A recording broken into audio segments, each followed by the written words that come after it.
गांव का नाम था सुखपुर। छोटा सा गांव, कच्चे रास्ते, मिट्टी के घर और सीधे साधे लोग। इसी गांव में रहता था मोहन, एक गरीब लेकिन मेहनती किसान। उसके पास न ज्यादा जमीन थी न पैसा, लेकिन उसके पास एक चीज थी, ईमानदारी।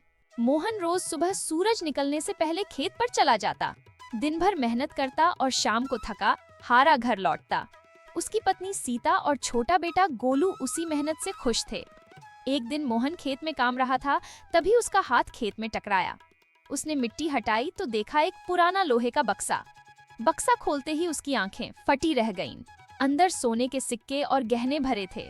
मोहन कुछ देर तक उन्हें देखता रहा। गरीब आदमी के लिए यह किसी सपने से कम नहीं था। उसके मन में विचार आया, अगर ये धन रख लूं तो मेरी सारी परेशानियां खत्म हो जाएंगी। लेकिन अगले ही पल उसके दिल ने कहा, यह धन मेरा नहीं है। वह बक्सा उठाकर घर ले आया और सीता को सब बताया। सीता भी कुछ देर चुप रही, फिर बोली, मोहन, यह धन हमारा नहीं है। जो हमारा नहीं, वह हमें खुशी नहीं देगा। अगले दिन मोहन बक्सा लेकर गांव के मुखिया के पास पहुंचा। मुखिया ने पूरे गांव को बुलाया और करवाई। कुछ देर बाद एक बूढ़े आदमी आगे आए। उनकी आंखों में आंसू थे। आदमी बोला, यह धन मेरा है। कई साल पहले डाकुओं के डर से मैंने इसे जमीन में छुपाया था, फिर भूल गया। आदमी ने मोहन बोला, बेटा, अगर तुम चाहते तो अमीर बन सकते थे, लेकिन तुमने ईमानदारी चुनी। सेठ ने मोहन को इनाम में आधा धन देना चाहा, लेकिन मोहन ने मना कर दिया। सेठ जी, मुझे कुछ नहीं चाहिए, आपका धन आपको मिल गया, यही बहुत है। सेठ बहुत प्रभावित हुए।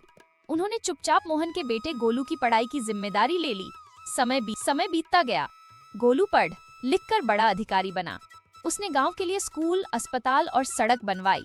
मोहन आज भी किसान ही रहा, लेकिन पूरे गांव में उसकी पहचान थी ईमानदार मोहन। एक दिन गोलू ने अपने पिता से कहा, बाबा, अगर उस दिन आपने धन रख लिया होता तो आज हम अमीर होते। मोहन मुस्कुराया और बोला, बेटा, उस दिन मैंने धन नहीं छोड़ा था, मैंने तुम्हारा भविष्य खरीदा था।